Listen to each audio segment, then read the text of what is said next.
قسم کا کفارہ اس میں بھی غلام آزاد کرنے کا ذکر ہے، بلکہ مطلقاً بھی فرمایا گیا کہ جو غلاموں کو آزاد کرے اللہ تعالیٰ اس غلام کے جسم کے ہر عضو کے بدلے اس کے عضو کو جہنم سے آزاد یہ ہے اسلام، یہ ہے اسلام کی تعلیم، اور یہ مذہب اسلام نے مردوں اور عورتوں دونوں کو جینے کا طریقہ سکھایا ہے۔ تم عورتوں کی تحفظ کی بات کرتے ہو، عورتوں کو برابری پر لانے کی بات کرتے ہو۔ اللہ کے نبی نے خود کنیزوں سے نکاح فرمائے ہیں۔ پھر ایک عورت، لوگ کہتے ہیں کیا ہے شوہر کے ہاتھ کی کٹ پتلی ہے؟ ارے نہیں، نبی کونین صلی اللہ علیہ وسلم نے جب اسلام کی دعوت شروع کی تو لوگوں کا تو معمولی تھا بچیوں کا گلا گھونٹ دینا، زندہ درگور کر دینا۔ میرے آقا نے احادیث بیان فرمائی لوگوں کے درمیان کہ جس گھر میں بچی پیدا ہو جاتی ہے اللہ تعالیٰ کے فرشتے اس گھر کی زیارت کے لیے آتے ہیں اور اس بچی کو اپنے نورانی پروں سے ڈھانپ لیتے ہیں، اور رب العالمین کی جانب سے ارشاد فرمایا جاتا ہے یہ کمزور جان دنیا میں آئی ہے، ایک کمزور جان کے پیٹ سے نکل کر آئی ہے، جو ان کمزوروں پر رحم کرے گا، جو ان کمزوروں کی مدد کرے گا، اللہ تعالیٰ بروز محشر اس کی مدد فرمائے گا۔ اسلام کا ماننے والا دنیاوی حمایت سے بھی عورتوں کی عزت کرے، بچیوں کی حفاظت کرے، اور اسلام کی تعلیمات کی روح سے بھی حفاظت کرے۔ نبی کونین صلی اللہ علیہ وسلم کا ارشاد ہے کوئی شخص بچی پیدا ہونے کو برا نہ سمجھے، ان کو اچھی تربیت دے، بلکہ یہاں تک فرمایا کہ بیٹوں کو بیٹیوں پر ترجیح نہ دے۔ ہوتا نا لڑکا ہوا تو مٹھائیاں اور لڈو بانٹے جا رہے ہیں، اور لڑکیاں ہوئی تو منہ بنا کے اللہ کی رحمت آئی۔ اب کیوں بھائی، ٹھیک ہے بولنا تو پڑے گا کچھ، تم نام سے رحمت کرتے ہو، اللہ کے نبی تو فرماتے ہیں کہ لڑکی پیدا ہوتی تو اللہ فرشتے بھیجتا۔ اور کیا عزت چاہیے عورتوں؟ میرے آقا فرماتے ہیں جسے اللہ نے 3 بچیاں دے دی، 3 بیٹیاں دے دی، اور اس نے ان تینوں کی اچھی تربیت کی، پرورش کی، اور انہیں بے نیاز کر دیا، یعنی اپنے گھر کی کر دیا، تو اللہ تعالیٰ جل شانہ اس باپ کو جنت عطا فرمائے۔ کسی نے عرض کیا یا رسول اللہ علیہ الصلوۃ والسلام اگر 3 بیٹیاں نہ ہوں 2 بیٹیاں ہوں تو؟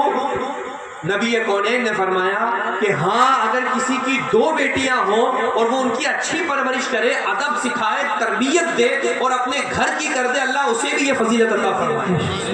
راوی بیان کرتے ہیں کہ اگر بارگاہ رسالت میں عرض کیا جاتا ایک بیٹی کے بارے میں تو حضور کی زبان رحمت ایک کے بارے میں بھی یوں واہ ہو جاتا۔ یہ مقام، یہ عزت مذہب اسلام نے بچیوں کو دی۔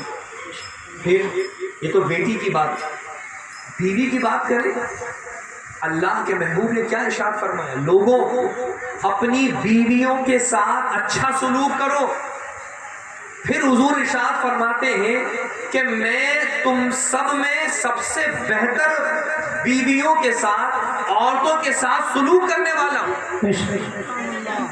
اگر مرد اپنے آقا پر جان ہی فدا کرتا ہے، کیونکہ سب سے ہلکی چیز جان ہی ہے، جان قربان، بچہ فدا ہے، جب جان ہی قربان ہے بھائی تو غصہ قربان نہیں کر سکتے۔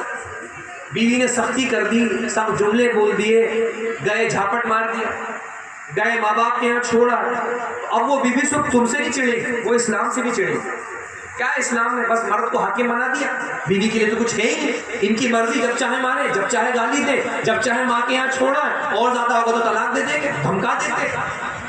تو وہ تمہارے گندے کردار کی وجہ سے اسلام سے بدزن ہوتی، حالانکہ تمہارے نبی جس پر تمہاری جان فدا، اور میرے زیادہ مخاطب مرد ہیں کیونکہ مرد کو اللہ نے واقعی حاکم بنایا، طلاق کے اختیارات مرد کو دیے۔ کیوں؟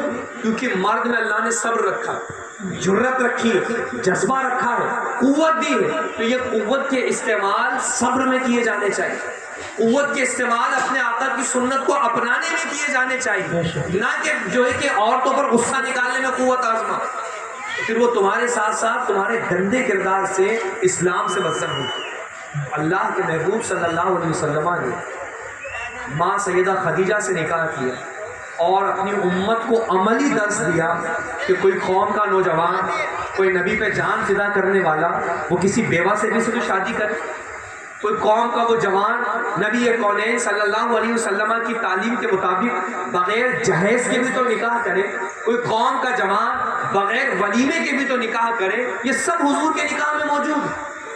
حضرت فاطمہ کا نکاح مولا علی سے، اور دونوں کے مقام و مرتبے خدا کی قسم ماں سیدہ فاطمہ کی کچھ یہودی عورتوں نے دعوت کی کہ ہمارے یہاں فنکشن ہے، آپ کو آنا ہے، اور ان کا مقصد تھا کہ یہ اللہ کے نبی کہتے ہیں اپنے آپ کو، اور ان کے لباس کا یہ عالم ہے کہ پیون لگے ہوئے ہیں، ان کی بیٹی کو بلایا جائے اور ہم مذاق بنائیں گے، تمسخر اڑائیں گے، یہ اللہ کے نبی کی بیٹی آئی ہے۔ اللہ کی حکمت، سیدہ نے دعوت قبول کر دی۔ وقت مقررہ آیا، جب سیدہ فاطمہ زہرا وہاں تشریف لے گئی تو بڑی بڑی رئیس، بڑی بڑی امیر خاندانوں کی عورتوں کے قیمتی قیمتی سونا چاندی جڑے لباس سیدہ فاطمہ زہرا کے لباس کے آگے یوں نظر آتے تھے جیسے آفتاب کے آگے چراغ نظر آتے۔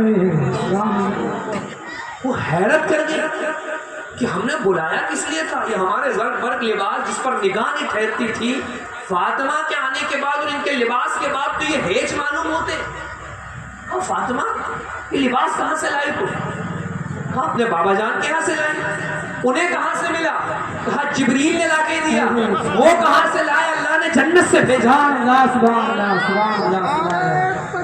نعرہ تکبیر، نعرہ رسالت، مسلک اعلی حضرت علماء اہل سنت، نعرہ تکبیر، نعرہ رسالت۔ نکاح کن سے ہو رہا ان کا؟ مولا علی سے۔ علی کا ظاہری فقر و فاقہ نہیں دیکھی، وہ ان کا اختیاری ہے کہ انہوں نے دنیا اپنے پاس نہیں رکھی۔ حضرت علی نبی کونین کی دعوت کریں، عثمان غنی نے دعوت کی، ہر قدم کو حضور کے گنا اور غلام آزاد کیا۔ علی نے بھی حضور کی دعوت کی، مگر گھر کی حالت یہ ہے کہ کھلانے کے لیے گھر میں کچھ نہیں ہے، اور حضور ان کے ساتھ صحابہ تشریف لا رہے۔ وہ علی جن کی دعوت کرنے پر کھانا خود بخود دیر میں آ جائے، جتنے آئے ان سب کو ہو جائے، صحابہ کھانا کھائیں اور کہیں یا رسول اللہ ایسی لذت کبھی نہیں استعمال کی۔ نبی کونین فرماتے ہیں جانتے ہیں کھانا کہاں سے آیا؟ یہ کھانا علی کے یہاں جنت سے اللہ نے بھیجا۔ کیوں عرض کر رہا ہوں؟ جانتے ہیں کہ ہم تھوڑے سے چند ٹکے ملنے پر بولتے نا ننگا اچھلتا، یہ ڈی جے وہ گاڑی، ارے 10-20 اسکارپیو لگنا چاہیے، پتہ چلنا چاہیے کس کی جا رہی ہے، چند قدم کرو تو گلی گھما کے لاؤ، یہ مال ضیاع کر کے ہم شیطان کے بھائی بنتے ہیں۔ تو تم کیا لٹاؤ گے اور تمہارے پاس ہے کیا؟ جن کے جوڑے آسمانوں سے آتے ہو، جن کے گھر کا کھانا آسمان سے آتا ہو، وہ اگر نکاح کرنا چاہتے تو پوری دنیا میں لنگر لٹا سکتے تھے، کیسر و کسرا بھی شرما جاتے، مگر کیا حالت ہے؟ مولا علی نکاح کر رہے ہیں تو حضرت علی کے پاس خود اپنا پرسنل کمرہ تک نہیں ہے۔